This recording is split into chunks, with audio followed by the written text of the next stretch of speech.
మహాలక్ష్మి నీవమ్మ, నీ సేవలను మేము సేతుమమ్మా.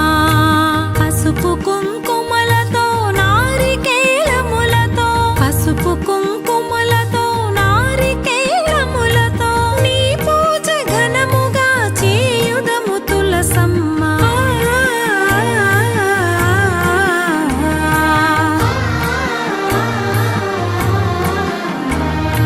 శ్రీమాత శ్రీ తులసి రామ తులసి, జయములు మాకెవ్వు కృష్ణ తులసి.